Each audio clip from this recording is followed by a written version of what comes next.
Hey, it's Andy, and today's Thursday, big day. I'm going to write my research blog and then send it out to everybody who signs up for it at andrewbush.com. Remember, you can follow me on Twitter at ABUSCH.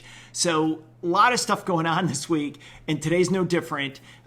We had some decent economic data. The markets are rallying. They're coming back from their lows from yesterday. Things seem a lot brighter for many people today, but I will say that the way I'm looking at the world from stuff I've been reading is that there's still a lot of uncertainty. Okay, that said, here's the articles I'm looking at today. By the way, I just want to let you know, in the research piece that I write that's on the website, they will have a list of all of these URLs for Monday through Thursday. So check those out. I've got a little bit of commentary in there I think might be helpful as you're going through these articles. Okay, the first one has to do with a piece on Bloomberg talking about Biden weakening or Democrats mulling a weakening of the Biden tax on capital gains for estates. This is the step-up basis that was talked about. That's been really interesting because it's really tough if you inherit a business that isn't easy to sell. You get hit with a valuation tax basically on this thing that you have to come up with the cash to pay it. So that's pretty tough, and that's what we don't have right now. But they want to have access to it.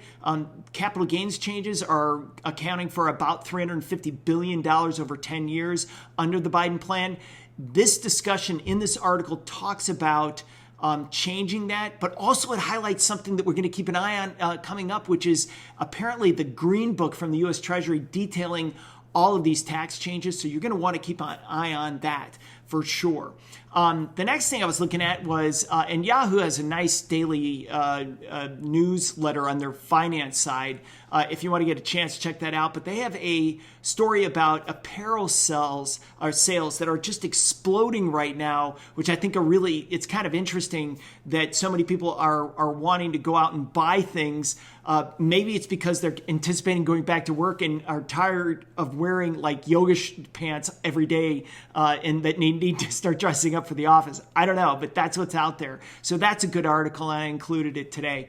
The New York Fed, again, they do a lot of great research, more in-depth stuff, but the Liberty Street economics page, they just came out with an article on credit demand.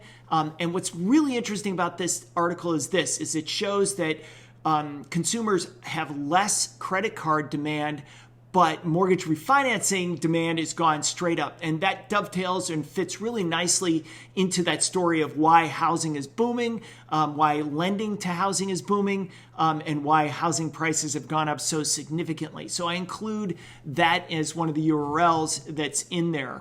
Then I take a look at, kind of switch gears out of them to take a look at what's going on at the U.S. Treasury. You can sign up for emails from the Treasury. They make announcements about what they're up to. One of the emails I get is from them, and it talks about the $350 billion that was allocated under the last stimulus plan to go out to state and local governments, including tribal territories. The Treasury said they have allocated out of that $350 billion, $100 billion of that out to the states already. There's a lot of rules and regulations about how you can spend that money, and don't try to cut taxes in your state if you get that money, right? There's some big rules against that.